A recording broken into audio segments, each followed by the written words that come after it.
প্রিয় শিক্ষার্থীরা, আসসালামু আলাইকুম। আমি উম্মে রুম্মানা নূর, মহানগর আইডিয়াল স্কুল অ্যান্ড কলেজের সহকারী শিক্ষিকা। আমাদের আজকের বিষয় বাংলাদেশ ও বিশ্ব পরিচয়। আমি গত পাঠে তোমাদের প্রথম অধ্যায়ের পাঠ 1 ও 2 পড়িয়েছিলাম। আজকের আমাদের আলোচনার বিষয় হচ্ছে পাঠ 3, 4 ও 5 বা পরবর্তী পাঠগুলো নিয়ে আমরা একটু বিস্তারিত আলোচনা করব। আমাদের আজকের অধ্যায় হচ্ছে প্রথম অধ্যায় বাংলাদেশের ইতিহাস।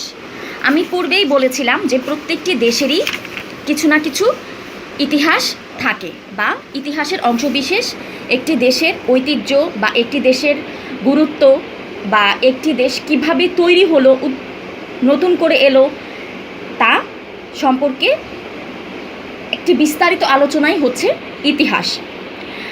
বাংলাদেশে মানব বসতি ও রাজনৈতিক ইতিহাস।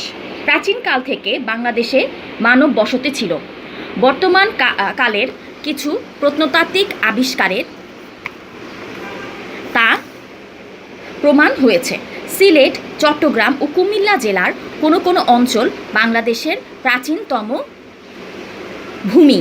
মানে হচ্ছে সিলেট, চট্টগ্রাম ও কুমিল্লা জেলার কোনো কোনো অঞ্চল বাংলাদেশের প্রাচীনতম ভূমি। আচ্ছা, বর্তমানকালে কিছু প্রত্নতাত্ত্বিক আবিষ্কারের প্রমাণ পাওয়া যায়। প্রত্নতাত্ত্বিক আবিষ্কার বিভিন্ন সময়ে দেশে বিভিন্ন সভ্যতা গড়ে ওঠে। নগর সভ্যতা মানে হচ্ছে তখনকার সময় মানুষের রাস্তাঘাট, বাড়িঘর, ব্যবহৃত জিনিসপত্র, এগুলো হচ্ছে সব কিছু নিয়েই সভ্যতা। তো কালের বিবর্তনে বা বিভিন্ন সময়ের প্রাকৃতিক দুর্যোগ বা ভূমিধস, এসব কারণে এসব সভ্যতাসমূহ মাটির তলে হারিয়ে যায় বা মাটির গভীরে চলে যায়। সেগুলোকে আমরা পরবর্তীতে যখন উত্তোলন করি বা সেগুলো সম্পর্কে যখন আমরা বিশ্লেষণ করতে যাই, তখন সেগুলো হয়ে যায় প্রত্নতাত্ত্বিক নিদর্শন। আচ্ছা, সিলেট, চট্টগ্রাম ও কুমিল্লা জেলার কোনো কোনো অঞ্চল বাংলাদেশের প্রাচীনতম ভূমি। মানে এখনও বাংলাদেশের কিছু কিছু প্রাচীনতম ভূমি রয়েছে যা কিনা মাটির গভীরে হারিয়ে যায়নি। সে অঞ্চলগুলো কোনগুলো? সিলেট, চট্টগ্রাম ও কুমিল্লা জেলার। রাজশাহী, বগুড়া, দিনাজপুর, টাঙ্গাইল ও নরসিংদী জেলার কিছু অঞ্চল বেশ প্রাচীন। এছাড়াও আরও রয়েছে রাজশাহী, বগুড়া, দিনাজপুর, টাঙ্গাইল ও নরসিংদী জেলার কিছু কিছু অংশ রয়েছে প্রাচীন, যা কিনা মাটির তলে গভীরে চলে যায়নি বা মাটির গভীরে ধ্বংসস্তূপে পরিণত হয়নি। চট্টগ্রামের রাঙামাটি, সীতাকুণ্ড, কুমিল্লার লালমাই, হবিগঞ্জের চুনারুঘাট, নরসিংদীর ওয়ারি বটেশ্বরে প্রাগৈতিহাসিক যুগের হাতিয়ার যেমন পাথর ও কাঠের হাতকুঠার, বাটালি, তীরের ফলক প্রভৃতি আবিষ্কার হয়েছে। প্রাগৈতিহাসিক যুগকেই অনেকে প্রস্তর যুগ বলে। প্রাগৈতিহাসিক যুগ, ঐতিহাসিক যুগ, প্রাগৈতিহাসিক যুগ, এরকমভাবে এক একটা যুগকে নামকরণ করা হয় বা বলা হয়ে থাকে। যেমন প্রাগৈতিহাসিক যুগে কি কি পাওয়া গেছে? পাথর ও কাঠের হাতকুঠার, বাটালি, তীরের ফলক, মানে বিভিন্ন ধরনের অস্ত্রশস্ত্র পাওয়া গেছে বা দেহরক্ষার জন্য বিভিন্ন ধরনের অস্ত্র পাওয়া গেছে। সেগুলো হচ্ছে প্রাগৈতিহাসিক যুগে। তাই এই প্রাগৈতিহাসিক যুগকে বলা হয় প্রস্তর যুগ। প্রস্তর যুগের মানুষ বনে বাদারে ঘুরে যাযাবরের মতো জীবনযাপন করেছে। পশু পাখি ও মৎস্য শিকার এবং ফলমূল সংগ্রহ করে খাদ্যের চাহিদা পূরণ করেছে। আচ্ছা, প্রস্তর যুগে মানে যখন এসব হাতিয়ার পাওয়া যেত, তখনকার যুগের মানুষ বনে বনে ঘুরে বেড়াতো বা বনেই তাদের আবাসস্থল ছিল এবং পশু পাখি ও মৎস্য শিকার এবং ফলমূল সংগ্রহ করে তারা খাদ্যের চাহিদা পূরণ করেছে। তারা তখন কি খেত? পশু পাখি ও মাছ। মৎস্য মানে কি? মৎস্য মানে হচ্ছে মাছ। এছাড়াও ফলমূল সংগ্রহ করে তারা খাদ্যের চাহিদা পূরণ করত। প্রস্তর যুগের পর নরসিংদীর ওয়ারি বটেশ্বরে তাম্র প্রস্তর যুগের গর্ত বসতির চিহ্ন আবিষ্কার হয়েছে। প্রস্তর যুগের পরে পাওয়া গেছে নরসিংদীর ওয়ারি বটেশ্বরে তাম্র প্রস্তর যুগের গর্ত, মানে এরপর পাওয়া গেছে তাম্র প্রস্তর যুগ যেটা এসেছিল তার একটা গর্ত বা এর অংশবিশেষ পাওয়া গেছে। ভারতবর্ষের অনেক জায়গায় প্রস্তর যুগ ও তাম্র প্রস্তর যুগের মানব বসতির চিহ্ন পাওয়া যায়। ভারতবর্ষের বিভিন্ন জায়গায় প্রস্তর যুগ মানে ওই প্রাগৈতিহাসিক যে কাল ছিল, প্রস্তর যুগ মানে হচ্ছে তখন মানুষ বনে বাদারে ঘুরে বেড়াতো এবং তাদের হাতিয়ার ছিল কি তীরের ফলক, তারপর হাতকুঠার, বাটালি, এসব তখনকার সময়ের কিছু মানুষের এবং তাম্রপ্রস্তর যুগের কিছু মানুষের বসতির চিহ্ন ভারতবর্ষের কিছু কিছু জায়গায় পাওয়া গেছে। বর্তমান পাকিস্তানের হরপ্পা, মহেঞ্জোদারো ও ভারতের লোথাল, কালীবঙ্গান প্রভৃতি প্রত্নস্থানে সিন্ধু হরপ্পা নগর সভ্যতা নিদর্শন আবিষ্কার হয়েছে। সিন্ধু সভ্যতা খ্রিস্টপূর্ব ৭৭০ থেকে ১৭০০ অব্দ ভারত উপমহাদেশের প্রথম নগর সভ্যতা। আচ্ছা, ভারত উপমহাদেশের প্রথম নগর সভ্যতা কোনটা? সিন্ধু সভ্যতা। সভ্যতা বলতে কি বোঝায়? একটি দেশের যে চালচলনটা অবশ্যই একটি নিয়ম শৃঙ্খলা বা মানুষের একটা চলাফেরার যে একটা নিয়ম থাকে বা একটা শৃঙ্খলা থাকে, সেই শৃঙ্খলার মধ্যে বসবাস করাটাই হচ্ছে সভ্যতা। যেমন নির্দিষ্ট পরিমাপে রাস্তাঘাট নির্মাণ, বাড়িঘর তৈরি এবং মানুষের শিক্ষা দীক্ষার সঠিক ব্যবস্থা, মানুষের খাবার দাবার উৎপাদন করার সব ধরনের ব্যবস্থা, সব কিছু যদি ঠিক থাকে তখনই তাকে আমরা বলি সভ্যতা। ভারত উপমহাদেশের প্রথম নগর সভ্যতা সিন্ধু সভ্যতার কোনো চিহ্ন বাংলাদেশে পাওয়া যায়নি। তবে ভারত উপমহাদেশের দ্বিতীয় নগর সভ্যতা নিদর্শন বগুড়ার বরেন্দ্রভূমি মহাস্থানগড়ে এবং নরসিংদীর মধুপুর ভূমি ওয়ারি বটেশ্বরে আবিষ্কার হয়েছে। মহাস্থানগড়ে অবস্থিত প্রাচীন নগরটির নাম ছিল পুণ্ড্রনগর। খ্রিস্টপূর্ব বলতে বোঝায় সাধারণত খ্রিস্টাব্দের পূর্বে যে বছরগুলো বা যে সালগুলো ছিল সেটাই হচ্ছে খ্রিস্টপূর্ব ৪র্থ শতকে পুণ্ড্রনগর গড়ে উঠেছিল। ওয়ারি বটেশ্বরে অবস্থিত ২৫০০ বছরের প্রাচীন নগরটির নাম এখনও জানা যায়নি। আমরা এই ৩, ৪ ও ৫ এই পাঠটা পুরাটা ভালোভাবে রিডিং পড়ব এবং কোন লাইনের পর কোন লাইন বলা হয়েছে এবং কি বলা হয়েছে এগুলো ভালোভাবে বোঝার চেষ্টা করব। এখানে কোনো লাইন কোনোভাবে বিকৃতভাবে উপস্থাপন করলে তখন কিন্তু নাম্বার দেওয়া হবে না বা পুরোটা ঘটনাই অন্যরকম হয়ে যাবে বা এটা একটা বানোয়াট কিছু হয়ে যাবে, যাতে কিনা তোমরা কিন্তু নাম্বার তুলতে পারবা না। কাজেই এখানে এই অধ্যায় এই পাঠটাতে যা যা বলা হয়েছে সবগুলো কথা একদম লাইন টু লাইন ধারাবাহিকভাবে তোমাদের লিখতে হবে। যদি এখান থেকে কোনো ধরনের কোনো প্রশ্ন তোমাদের আসে বা অ্যাসাইনমেন্টেও যদি কোনো কিছু উল্লেখ করতে হয় তখন কিন্তু তোমাদেরকে এই লাইনগুলো একদম ধারাবাহিকভাবেই উপস্থাপন করতে হবে। ওয়ারি বটেশ্বর অবস্থিত ২৫০০ বছরের প্রাচীন নগরটির ওয়ারি এখনও জানা যায়নি। সমসাময়িক কালে ভারত উপমহাদেশের ১৬টি বিখ্যাত জনপদের নাম জানা যায়। এই জনপদগুলো ছিল এক একটি পৃথক রাষ্ট্র। ভারত উপমহাদেশ অন্যান্য জনপদ মানে হচ্ছে যেখানে মানুষ বসবাস করে, মানুষের চলাচল রয়েছে এবং মানুষ তাদের সভ্যতা গড়ে তোলে, সেগুলো হচ্ছে জনপদগুলোর মৌর্য যুগ পূর্ব রাজনৈতিক ইতিহাস অল্প বিস্তর জানা যায়। মানে ওই জনপদগুলো ছিল তখন মৌর্য যুগের পূর্ব রাজনৈতিক ইতিহাস, মৌর্য যুগটার সময়ে যে রাজনৈতিক ইতিহাস সেগুলো সম্পর্কেও জানা যায়। কিন্তু বর্তমান বাংলাদেশের অংশের ইতিহাস মৌর্য যুগের সম্রাট অশোকের সময় থেকে জানা যায়। মহাস্থানগড়ে প্রাপ্ত শিলালিপি থেকে অনুমান করা হয় মৌর্য সম্রাট অশোক পুণ্ড্রনগর শাসন করেছেন। আবার কেউ কেউ বলেছেন চট্টগ্রাম পর্যন্ত মৌর্য শাসনাধীন ছিল। মৌর্য যুগের পর ভারত উপমহাদেশের অনেক অঞ্চলে শুঙ্গ ও কুষাণ রাজাদের শাসন ছিল। বাংলাদেশ অঞ্চলে শুঙ্গ ও কুষাণ যুগের কিছু পোড়ামাটির ফলক আবিষ্কার হয়েছে, কিন্তু শাসন বিস্তারের কোনো নিদর্শন পাওয়া যায়নি। আমাদের দেশের বিস্তারিত ইতিহাস জানা যায় গুপ্ত যুগ থেকে। গুপ্তরা মূলত ভারত উপমহাদেশের উত্তর অঞ্চলের শাসক ছিলেন। গুপ্তরা কোন অঞ্চলের শাসক ছিলেন? উত্তর অঞ্চলের শাসক ছিলেন। বাংলাদেশের উত্তরাংশে পুন্ড্রবর্ধন ভুক্তি নামে একটি প্রদেশ গুপ্তদের শাসনাভুক্ত ছিল। আমাদের মনে রাখতে হবে, আজকের বাংলাদেশ প্রাচীনকালে একক কোনো দেশ ছিল না। বাংলাদেশের বিভিন্ন অঞ্চল তখন পুন্ড্রবর্ধন, বঙ্গ, সমতট, গৌড়, বরেন্দ্র, হরিকেল প্রভৃতি জনপদ নামে পরিচিত ছিল।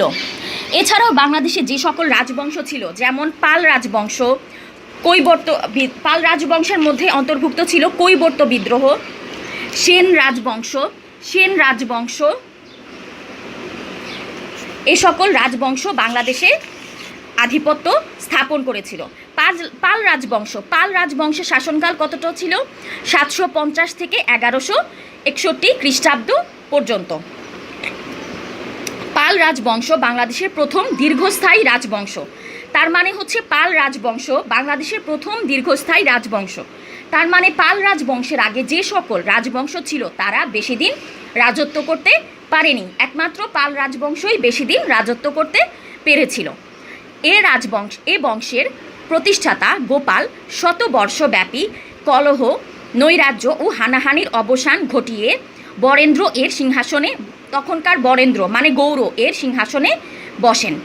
কথিত আছে যে প্রজাদের প্রতিনিধি বা কর্মচারীদের প্রতিনিধিরা গোপালকে নির্বাচন করে। অপর একটি মত আছে যে সামন্তরা গোপালকে ক্ষমতায় বসায়। গোপাল যোগ্য শাসকের পরিচয় দেন। ধর্মপাল, দেবপালও এ বংশের বিখ্যাত শাসক ছিলেন। মোট কথা, এখানে গোপালের যে সিংহাসন আরোহণটা, এটা নিয়ে বিভিন্ন জনের বিভিন্ন রকমের মতামত রয়েছে। কেউ বলছে সামন্তরা গোপালকে সিংহাসনে বসিয়েছে, আবার কেউ বলছে প্রজাদের যে প্রতিনিধি, মানে তখনকার সময় রাজার যে প্রজারা মানে জনগণ ছিল, জনগণের প্রতিনিধিরা গোপালকে নির্বাচন করেছিল। পাল বংশের দীর্ঘ শাসনামলে বাংলাদেশের রাজনীতি, অর্থনীতি, স্থাপত্য, চিত্রশিল্প ও শিল্পকলা সহ অন্যান্য ক্ষেত্রে উৎকর্ষ অর্জন করে। পাল বংশে কিন্তু বাংলাদেশে অনেক কিছু হয়েছিল, যে বাংলাদেশের অনেক কিছুর আগমন ঘটেছিল, যেমন রাজনীতি, অর্থনীতি, স্থাপত্য, চিত্রশিল্প, শিল্পকলা মানে ছবি আঁকা বা শিল্পকলার মধ্যে মাটির তৈরি বিভিন্ন ধরনের আসবাবপত্র বা এখন আমরা শো পিস বলি, ওই সকল অনেক কিছুই পাল রাজবংশের সময় তৈরি হয়েছিল। কৈবর্ত বিদ্রোহ। আচ্ছা, কৈবর্ত বিদ্রোহ মানেটা কি? দীর্ঘ 400 বছরের পাল শাসকদের অনেকেই দক্ষতা ও বিচক্ষণতার পরিচয় দিয়ে শাসন পরিচালনা করলেও কেউ কেউ তা পারেনি। পাল রাজাদের শাসনকাল কত সময় ছিল? 400 বছর। 400 বছরে তার মানে অনেক পাল রাজারাই কিন্তু একজনই 400 বছর রাজশাসন করেছে, মানে গোপালই শুধুমাত্র 400 বছর রাজশাসন করেছে, কখনোই তা না। কারণ একজন মানুষ অবশ্যই 400 বছরে নিশ্চয়ই বেঁচে থাকবে না। যার কারণে বিভিন্ন সময়ে বিভিন্ন শাসক দ্বারাই কিন্তু এই পাল রাজবংশ পরিচালিত হয়েছিল। তো এই বিভিন্ন সময়ে বিভিন্ন রাজা কর্তৃক এই পাল রাজবংশ শাসন হওয়ার সময় বিভিন্ন ধরনের বিদ্রোহ সংগঠিত হয়। রাজা দ্বিতীয় মহিপাল এর সময় রাজ্যে এক বিদ্রোহের ঘটনা ঘটে। উত্তরাধিকার নিয়ে ভাতৃকলহে লিপ্ত হয়ে দ্বিতীয় মহিপাল দুর্বল হয়ে পড়েন। উত্তরাধিকার মানে হচ্ছে বাবার সন্তানরা কে কে রাজ সিংহাসনে বসবে তা নিয়ে তাদের ভাইদের মধ্যে একটা কলহ মানে দ্বন্দ্ব তৈরি হয়, ওটাইকেই বলা হচ্ছে ভাতৃকলহ। দ্বিতীয় মহিপাল মানে এই ভাতৃকলহ হয়েছিল, সেখানে দ্বিতীয় মহিপাল মানে পাল রাজবংশের আরেকজন উত্তরাধিকার মানে বাবার ছেলে বা পাল রাজবংশের একজন উত্তরাধিকার দ্বিতীয় মহিপাল দুর্বল হয়ে পড়েন। 1080 খ্রিস্টাব্দে দিব্য এর নেতৃত্বে কৈবর্ত নামে জেলে সম্প্রদায়ের মানুষ সফল বিদ্রোহ করে মহিপালকে পরাজিত করে সিংহাসনে দখল করে। আচ্ছা, এই কৈবর্ত বিদ্রোহ কারা করেছিল? জেলে সম্প্রদায়ের মানুষজন। জেলে সম্প্রদায়ের ওই লোকটার নাম ছিল কৈবর্ত, এই জন্য এটার নাম কৈবর্ত বিদ্রোহ। জেলে সম্প্রদায়ের প্রধান যে কৈবর্ত, সে কিন্তু এই মহিপালের বিরুদ্ধে আন্দোলন করে, কিন্তু কৈবর্তদের রাজত্ব ছিল স্বল্পস্থায়ী। তার মানে হচ্ছে কৈবর্তরা যে বিদ্রোহ করেছিল, কৈবর্তরা বিদ্রোহে জিতেও গিয়েছিল এবং যে তারপর তারা কিছুদিন রাজত্ব পরিচালনা করেছিল। মহিপালের ভাই রামপাল সামন্তদের সাহায্য সহযোগিতা নিয়ে কৈবর্ত শাসক ভীমকে এক ভয়াবহ যুদ্ধে পরাজিত ও নিহত করে 1082 খ্রিস্টাব্দে বরেন্দ্র অঞ্চলে পাল শাসন পুনঃপ্রতিষ্ঠা করেন। তার মানে মহিপালের ভাই রামপাল আবার সামন্তদের সাহায্য নিয়ে কৈবর্ত শাসককে পরাজিত করে।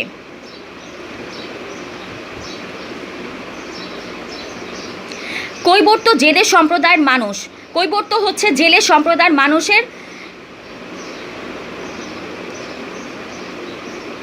ওই জেলে সম্প্রদায়টার নামই কৈবর্ত, কোনো একজন নির্দিষ্ট ব্যক্তির নাম কৈবর্ত নয়, জেলে সম্প্রদায়টার নামই কৈবর্ত।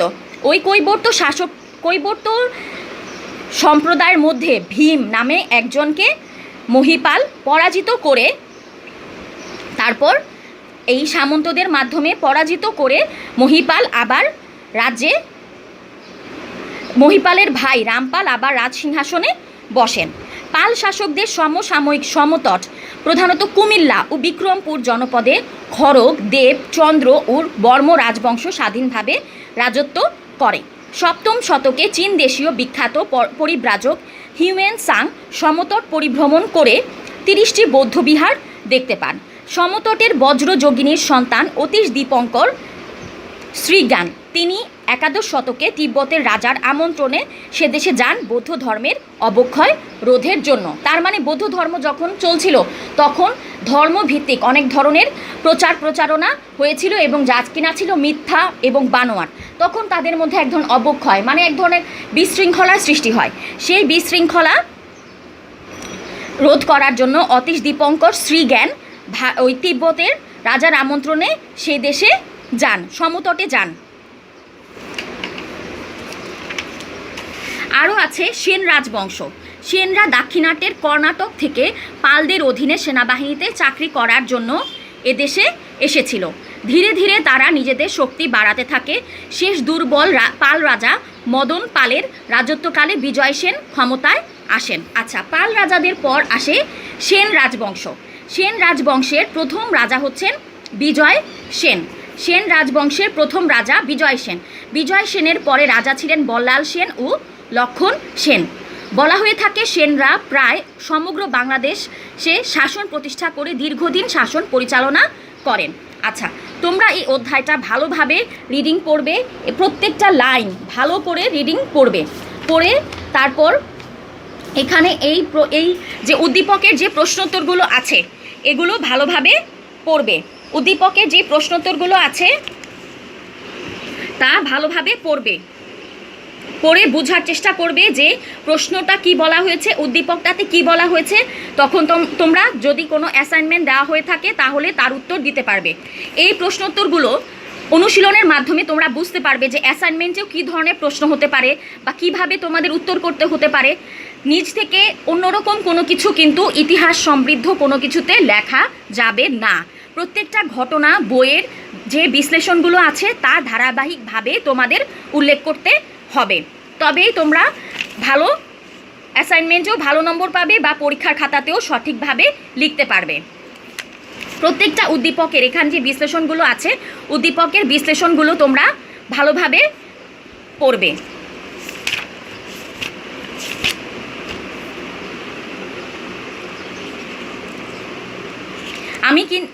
আজ আমাদের কিন্তু পাঠের বিষয় বাংলাদেশের ইতিহাস। বাংলাদেশের ইতিহাসের মুক্তিযুদ্ধের পটভূমি 3-4 পাঠ আগের পাঠে পড়েছি এবং দ্বিতীয় পাঠে আমরা 3,